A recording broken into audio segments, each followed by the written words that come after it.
ওনার নাম হলো আহমদুল্লাহ সাহেব। সবাই তার নামে শায়েখ লেখে। বেড়া যত বড় হুজুরই হোক, আহমদুল্লাহ হইজ আহমদুল্লাহ।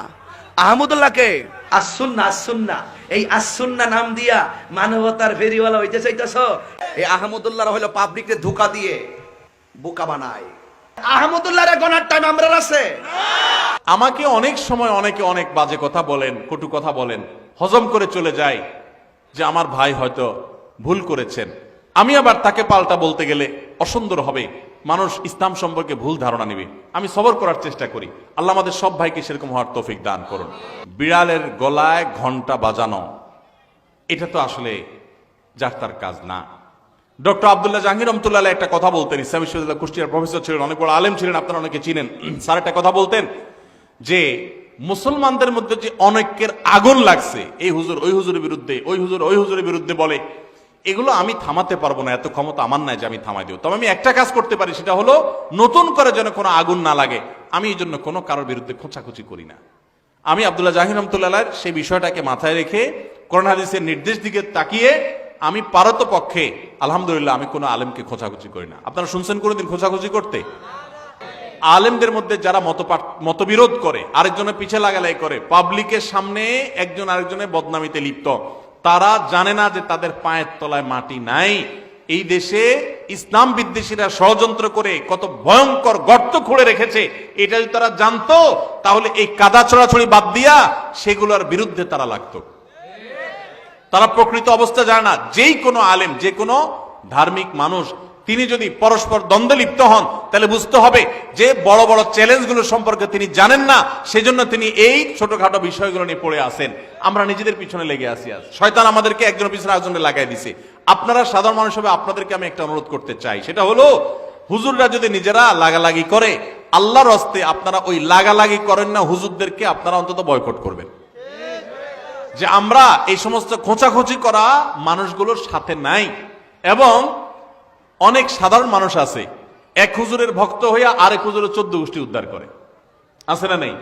ফেসবুকে জিহাদ করে, দেখবেন জিহাদ, এটা হলো শয়তানের জিহাদ। যে এক হুজুরের পক্ষ হইয়া আরেক হুজুরের বিরুদ্ধে লেখা গালিগালাজ করতেছে। আপনার কে শিখাইছে? আপনার কোন হুজুর যদি আপনাকে শিখায় আরেক হুজুরের বিরুদ্ধে গালিগালাজ করো, ষড়যন্ত্র করো, তো মনে রাখবেন ওই হুজুর থেকে ইসলাম শিক্ষাই আপনার জায়েজ নাই। আপনি দিন শিখবেন সেই মানুষের কাছ থেকে যে মানুষটা অন্য মানুষকে ভালোবাসতে শিখায়। কার ভুল হতে পারে, সুন্দরভাবে পারলে বুঝান, নাহলে চুপ থাকেন। নবী সাল্লাল্লাহু আলাইহি ওয়াসাল্লাম পরিষ্কারভাবে বলেছেন যে যে ব্যক্তি আল্লাহ এবং আখিরাতের প্রতি ঈমান আনে, ফালিয়াকুল খায়রান আও লিয়াসমুত, সে হয় ভালো কিছু বলবে আর নাহলে চুপ থাকবে, মুখ দিয়ে খারাপ কিছু বলবেন না। আমার অবাক লাগে, অনেক হিন্দুদের আইডিতে অনেক আমাদের ছেলেফেলেরা, মুসলমানের ছেলেফেলেরা দেখা যায় কমেন্ট করে সেখানে তাকে গালিগালাজ করে, মালাউন, এটা সেটা নানান খারাপ কথা বলে। আমাদের সাহাবীদেরকে আপনি দেখাতে পারবেন যে তারা কোনো অমুসলিমকে গালিগালাজ করতেন? অন্য ধর্মের মানুষের প্রতি সুন্দর আচরণ করবে, সে ইসলামের সৌন্দর্য বুঝতে পারবে। আল্লাহ তাআলা আমাদেরকে হেদায়েত দান করুন। তাহলে পারস্পরিক কাদা ছোড়াছড়িতে আমরা নাই, কি বলেন? আমরা নাই, আমরা কখনো করব না। এতে যা হয় হোক, দলাদলিতে আমরা নাই। আব্দুল্লাহ জাহাঙ্গীর রহমতুল্লাহ একটা সুন্দর কথা বলতেন। স্যার বলতেন, শুনেন, আমরা হুজুররা গন্ডগোল করব, এগুলো আমাদের স্বার্থের ব্যাপার।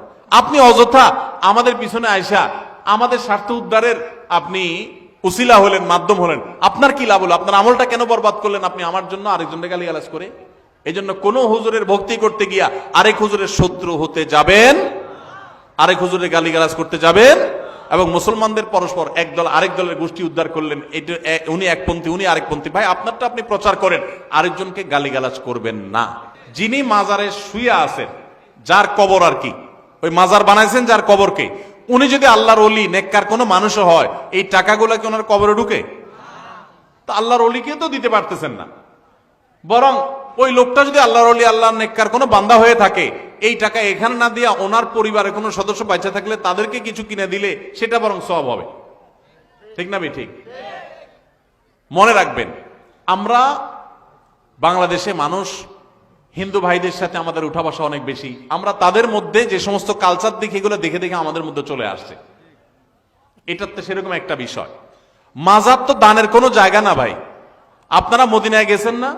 যারা মদিনায় গেছেন দেখছেন রাসূল আকরাম সাল্লাল্লাহু আলাইহি ওয়াসাল্লামের কবরে দান বাক্স কয়টা আছে? টাকা রাখার সিস্টেম আছে কোনো? কাহিনী কি? মাজারে দান করলে যদি সওয়াব হইতো, তো সবচেয়ে বড় মাজার রাসূল সাল্লাল্লাহু আলাইহি ওয়াসাল্লামের, ওখানে তো সবচেয়ে বেশি দান করার জায়গা থাকতো, কি বলেন? কই, সেটা তো নাই।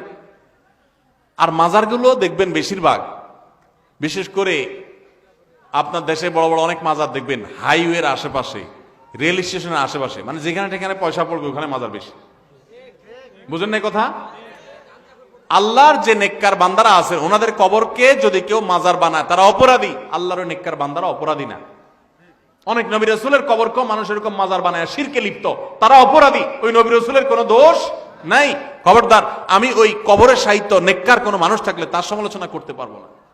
আল্লাহ তাদের প্রতি রহম করো। ভাইরা আমার, টাকা দিবেন গরিব দুঃখীরে, টাকা দিবেন মসজিদে, মাদ্রাসায়, ভালো কাজে। আপনি মাজারে টাকা দিচ্ছেন কেন? অনেক মাজারে টাকা দিলে ওই টাকা দিয়া গাঞ্জটিরা গাঞ্জা কিনা খায়। গরিব মানুষ খানা পাচ্ছে না, আপনার গাঞ্জাখোরদের টাকা জোগাড় করতেছেন। সওয়াব তো দূরের কথা, উল্টা গুরুজ পাবেন।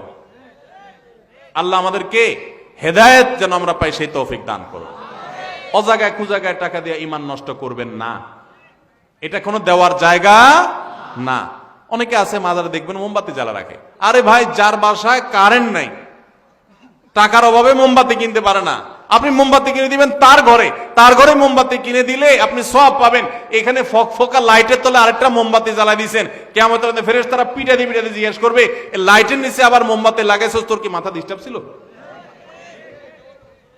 এখানে কেন মোমবাতি লাগাইছস? ওই কবরে যদি আল্লাহর কোন নেককার বান্দা শুয়ে থাকে, এই মোমবাতির আলো কি ওনার কবরে যাবে? ওনার উপকারে আসলেও তো একটা কথা ছিল। মোমবাতি বাক্সা ভর্তি ভর্তি দেন, যাদেরকে দেন মাজারে যেগুলো থাকে ওরা আবার নিয়ে ওইভাবে আবার ওই দোকানে বেঁচে ফেলায়। আবার আপনি আয়না দেয়, আরেকজনে কিনে আয়না দেয়, আবার থুয়ে আসে, এক দুইটা জ্বালায় আর বাকি কত জ্বালাইতে পারে। তো ভণ্ডদের ভণ্ডামি, প্রতারকদের ব্যবসা আর গাঞ্জটিদের গাঞ্জা খাওয়ার ব্যবস্থা করে দিলে কিয়ামতের ময়দানে আল্লাহর কাঠগড়ায় কড়ায় গন্ডায় হিসাব দিতে হবে। টাকা এত বেশি হয়ে গেছে, বহু মানুষ না খায় আছে, বহু মানুষ কষ্ট করে, তাদেরকে দেন। আর আল্লাহর নেককার বান্দা, জীবিত বহুত আল্লাহর নেককার বান্দা আছে, তাদেরকে দেন। আমাদের স্বভাব হলো জীবিত থাকতে আমরা কদর করি না, মরার পরে কবরের উপরে যায় লাইট লাগাই। জীবিত থাকতে যায় দেখেন গা, কেউ ওনার বাড়িতে একটা মোমবাতি, একটা হেরা চেরাগো জ্বালাই দেয় নাই, মরার পরে এখন কবরের উপরে মোমবাতি জ্বালাইতেছে, কি লাভ? আল্লাহ তাআলা আমাদেরকে অনর্থক কাজ পরিহার করার তৌফিক দান করুন। শিরিক থেকে আল্লাহ তাআলা আমাদের এই দেশকে, এই মাটিকে আল্লাহ তাআলা মুক্ত করে দেন। আপনারা সবাই যদি তাওহীদের কথা বলেন, দেখুন আল্লাহ আমাকে মাফ করুক, আমি কাউকে হার্ট করার জন্য বলছি না।